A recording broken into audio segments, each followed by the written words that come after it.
this event. It's great to see so many people here. As some of you might know, it's a kind of merger of two events, so we're kind of mixing together two book tours here. And the way we're going to format it is Richard Seymour is going to start off by giving us a short talk about his book, and then we're going to have the same thing from Peter. And then after that, we'll have an opportunity for some questions from the audience. So we're just going to start off with Richard Seymour. He's an editor at Salvage magazine, and he's a writer and broadcaster, and most recently he's written this book here, which is Corbyn, The Strange Rebirth of Radical Politics. You can buy that here tonight. It's usually £13, but it's £8 for tonight. So yes,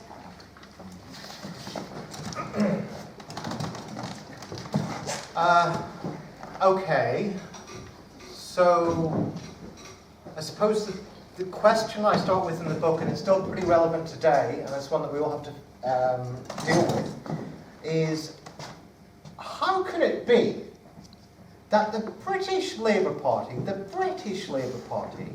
has the most left-wing social democratic leader in Europe? How can it be that the British left, after years of defeat and decline on every front, has suddenly produced the first leader, the first radical left, the first hard left leader of the Labour Party? Because even at the height of its strengths, the Labour Party has never had a powerful hard left. Right?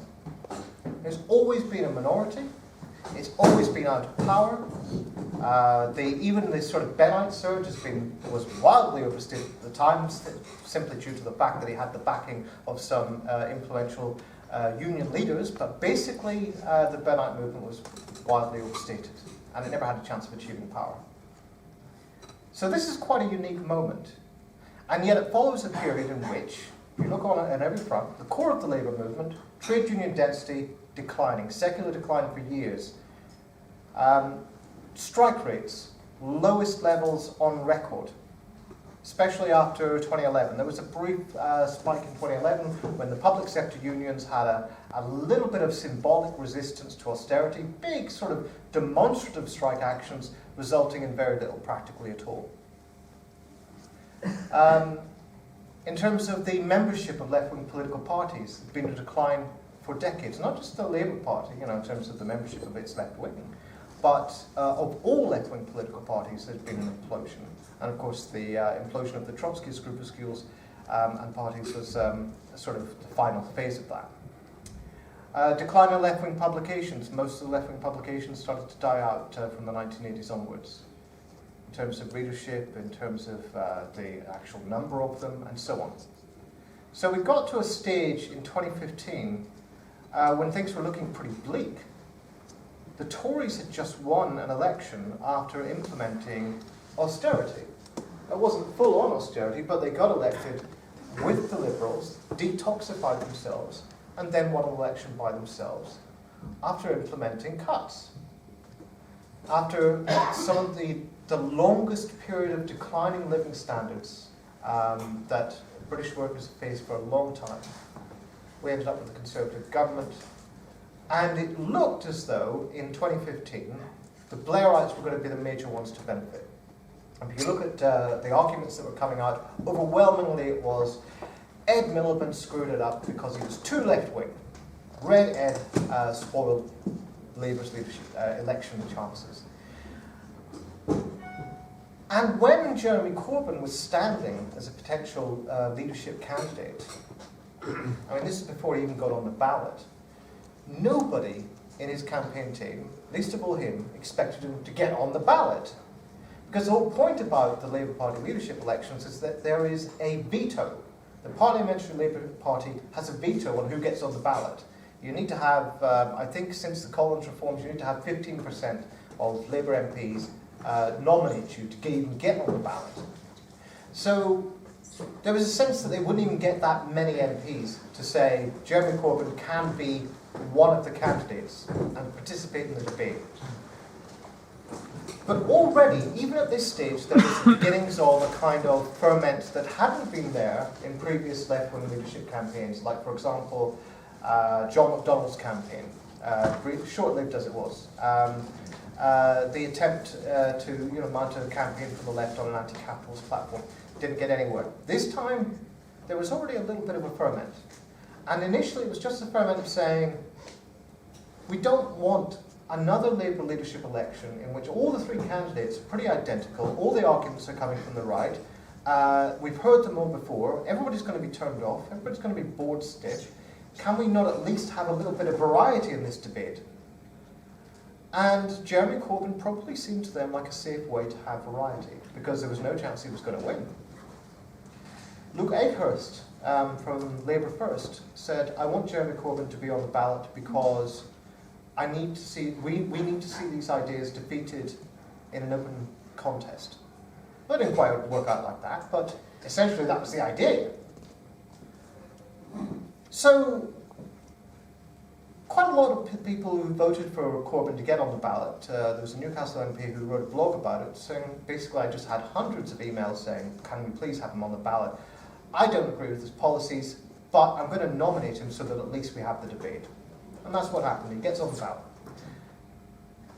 The next thing he has to do is not just win over the membership and attract new members, but he also has to win over the trade unions.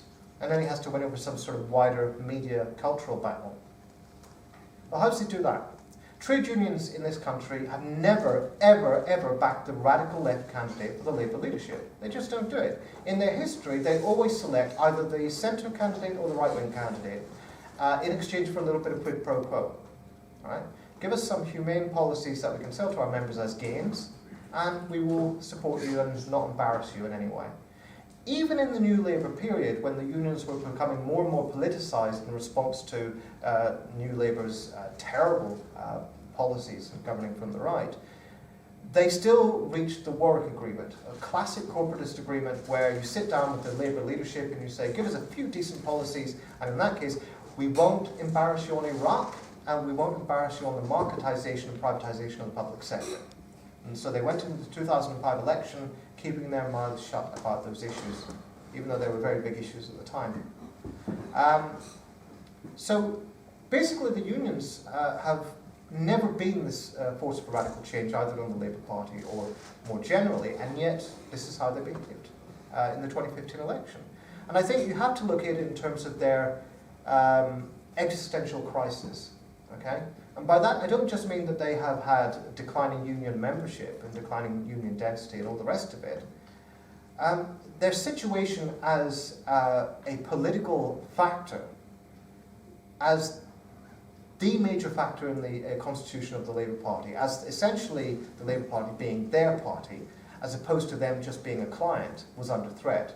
Tony Blair had attempted to transform the Labour Party into the Democratic Party of the US, sort of modelled along those lines, had attempted to reduce the unions to the status of another client who could give a little bit of money, get a little bit of policy in return. Hadn't been entirely successful, but all the changes were moving in the wrong direction.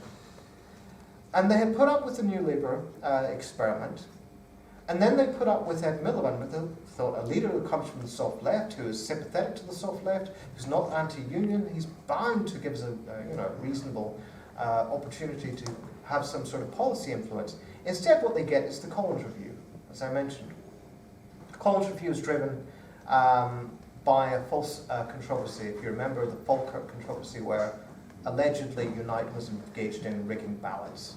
It didn't turn out to be true, but these allegations were used to justify a right-wing attack on the union role within the Labour Party.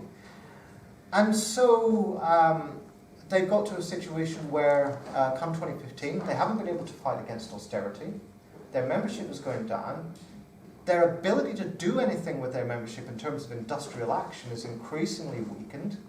And their role within historically their party is being greatly reduced.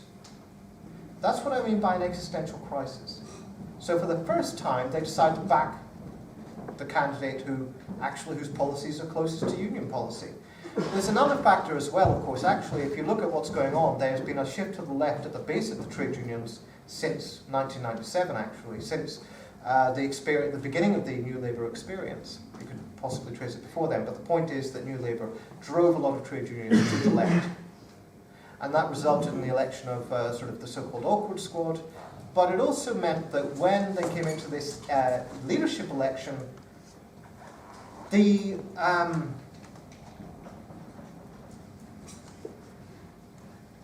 computer systems were telling them who their members were logging on to vote for. So they could see where the stats were telling them. The stats were telling them that overwhelmingly their members were logging on to vote for Corbyn. Now, union leaders, as out of touch as they can be, they have to be thinking about their ability to communicate with their own membership apart from anything else. So, apart from all the structural and contextual factors inclining them to support the radical left candidate for the first time, there was a simple fact that their members were pushing them in that direction. Even Dave Prentice had to think about this, but of course he had an election coming up. So, two steps. First of all, we got him on the ballot, and we've got union backing for the first time. Then there's the shift in the membership. And this comes from much wider and more diffuse processes. You can start by looking at what happens to a combination of the credit crunch on the one hand and broader social demographic shifts on the other. So the social demographic shift is you've got younger people more and more going through higher education, more and more inclined to a kind of social liberalism, not necessarily leaning to the left, but then you've got the credit crunch and subsequent austerity processes and the changes to the structure of British employment, meaning that increasingly more and more young people are locked out of the employment system, they're locked out of the property market, the apparatuses of so-called meritocracy, whereby if you go to university and work hard, you know, you'll at least have a chance, that's the idea, that's being eviscerated. So if you're a working class young person, increasingly, your chances are looking pretty forlorn. So that's one part of the radicalization, you know, and you saw some of this in the build-up to the Labour leadership election, because shortly after the election defeat, Labour's election defeat, there was a big and rather angry anti-austerity protest in the heart of London for the first time in years. After 2011, the left had been pretty much absent from the scene. The major driving force in UK politics between 2011 and 2015 was UKIP. With predictable consequences. But suddenly in 2015, there's this revival of some sort of political protest and militancy. Okay. And once they get into the Labour Party, they fuse with the older, extant, hard left networks that have been around for a long, long time. They didn't die, they just went underground. They would turn up at People's Assembly protests and what have you, and just not say they were in the Labour Party, but they were in the Labour Party. You know, so essentially you had a fusion of those two elements to create the sort of pro-Corbyn bloc within the constituency membership. Important to say, by the way, that the new members, by and large, ideologically, not doctrinaire hard-wingers, left-wingers at all. Not particularly necessarily, I mean, radicalizing, moving in a left-wing direction, but could be pulled in lots of other directions too. Okay, so that's that part of it. But then there's, of course, a wider media and cultural battle to be fought. And for Jeremy Corbyn, it's quite important that he doesn't fight the media battle in the same way that the other candidates would. The other candidates would seek to do the typical thing. You try to select some thematics that come from the centre, that link your left-wing ideas and policies to the centre, if you've got any left-wing ideas and policies, and that make sense within the media spectacle, within the pattern of received opinion. If Jeremy Corbyn does that, he doesn't have a chance. Because the whole point about Jeremy Corbyn is that his base consists very largely of young people and older people who basically are sick to death of the media. They don't trust the media, they don't like what the media says, they don't want somebody who sounds like a standard media politician. So, in essence, what Jeremy Corbyn does is he goes out and says what's on his mind. He says what he thinks, and he speaks with what I think a New Yorker writer described as kind of priestly clarity. He sums up his politics in very simple slogans. If anybody else said something about the politics of kindness, you'd never stop throwing up. Jeremy Corbyn says it, it's kind of, well, that's kind of his politics. That's him, essentially. You kind of believe it. You still want to throw up, but you also feel kindly towards him, right? So essentially, he's coming out as an advocate for a group of people who've never particularly liked neoliberal capitalism and suddenly now have a kind of representative and who are now coming out of the woodworks partly because of the damage that's been done to them through years of austerity and all the rest of it. Okay? So it's that minority. I mean, it's not a majority of British society, but it's a radicalizing minority. Maybe about a third of British society is moving in this direction. Okay, and so he's winning this battle partly just by saying what's on his mind. The other thing about it is, I mean, I've been talking about what enabled him to get to this sort of situation, but we've also got to take into account the innovation of the Labour right. And, you know, we can talk about a number of the factors for that. Scotland's a big part of that. Because, of course, Scotland was always the bastion of the Labour right. And in 2014, they screwed up massively by running a campaign, a pro-union campaign which refused to distinguish itself in very important ways from the Conservatives. Sorry, and in that way alienated quite a large part of their heartland vote. But essentially the wipeout of the Labour Party in Scotland in 2015 meant, was a serious disorienting and damaging blow to the whole infrastructure of the Labour right, such that when they came up against Corbyn they were in a weakened state. But also, more generally, by that time there had been a serious degeneration. Most of the people who came up in the New Labour era on the right were special advisors, you know, people from a gilded generation of, they never had to do politics in any real sense, like talk to audiences. They never had to defend their ideas, they assumed that was already done. So it was just a question of coming up with a good PR strategy. And if you remember Liz Kendall's advertisements, where she's sitting in front of the computer saying, "I won't stop ever," essentially that was her message, and there was nothing behind it. When Jeremy Corbyn got in a debate with them, there was a notorious instance on London radio, LBC, where essentially they were all asked the same question: would you have Ed Miliband in your shadow cabinet? And they all avoided the question apart from Jeremy Corbyn. He just gave a straightforward answer. And it was symptomatic of the whole thing. Even when he talked about more substantive things like austerity, they couldn't find out how to disagree with him. They couldn't muster a coherent campaign. They were actually, the Corbyn campaign was seriously surprised by how weak the Labour right were in this context. Now, of course, you've got to bear in mind the fact that they decided to split up their campaign into three campaigns. Or at least they couldn't overcome that splitting, as they tried to do this year. So there was this innovation of the Labour right on the one hand, their disorganisation, their losses, and then going into the kind of complacent assumption that they had an entitlement to rule, which indeed still seems to be the case. And there's the constitution, very germinal, of a new left under Jeremy Corbyn's campaign.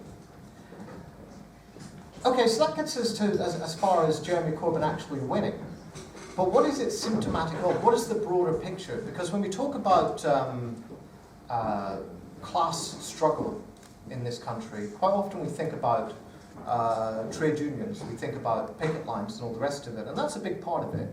But of course, you know, at a certain level, class struggle is fought out. I mean, the highest level in a way, class struggle is fought out politically at the level of party politics and things like that. Not just parliament. I mean, you know, in terms of just being politically organised. And I think what's happened in the last 30 years or so, but increasingly and with an accelerating rate in the last few years, has been a slow degeneration of the main form of bourgeois political organisation, which is parliamentary democracy. Right? By that I mean, essentially, there's been declining voter participation, declining party membership, declining party identification, and this is happening across all the core industrial democracies, and it particularly affects the poor and the working class, and therefore it has disproportionate consequences for social democratic parties. Essentially what's happening is that there's a large part of the electorate that is increasingly excluded. They're not represented, therefore they don't bother to vote. Right? And on the other side of that, of course, you've got an increasing withdrawal of politicians into the state. On a crude example of that, look before the 2015 general election. Nick Clegg is coming up to the general election knowing that he's going to get annihilated. He sees the Lib Democide right in front of him. They're talking about polling figures in the range of 8%, and I think that's what they got in the end. And hardly any seats. I think they got 8 seats. And he knows this is coming, and he says, any government without the Liberal Democrats will not be a legitimate government. Well, why does he think that? He thinks that because, well, the Liberal Democrats are potential kingmakers, and because we've got people on select committees, and because we've built up good alliances, cross-party alliances. So in essence, what I'm saying is that the decline of bourgeois democracy, representative democracy, whatever you want to call it, is one in which there's been a mutual withdrawal, okay? And one of the things that does, one of the things that has done everywhere, has been that people, in moments of crisis, have been willing to look for a new representative, okay? So they don't feel represented. But they also don't trust, and I mentioned this about the media, they don't trust the representation of representation. The media is supposed to show you what you look like, right? It's an image of yourself. This is the argument you're having. I mean, if you watch Newsnight, does that look like you? If you watch Channel 4 News, does that look like the kind of argument that you're having? It looks like the kind of argument that a small sort of political media class, we'll call it that, has been having amongst themselves. And it's not surprising, therefore, that when they look at someone like Jeremy Corbyn, they can't make sense of him. He may as well come from Mars for all they care, because essentially he's talking about things that are completely outside their conversation. So there's been this decline in the representative structures, and that's created an opening, not just for kind of populist challengers of the types of Podemos and so on, and even to an extent Bernie Sanders, but also for challengers from the radical left. And I think that if you situate it in that context, it's easier to understand how Jeremy Corbyn was able to see off the coup. Right? And I'll wrap it up here, actually, because that sort of can bring us up to date, if you like. How did Jeremy Corbyn see off the coup? Any other leader of the Labour Party who had faced that level of opposition and that kind of opposition would have resigned.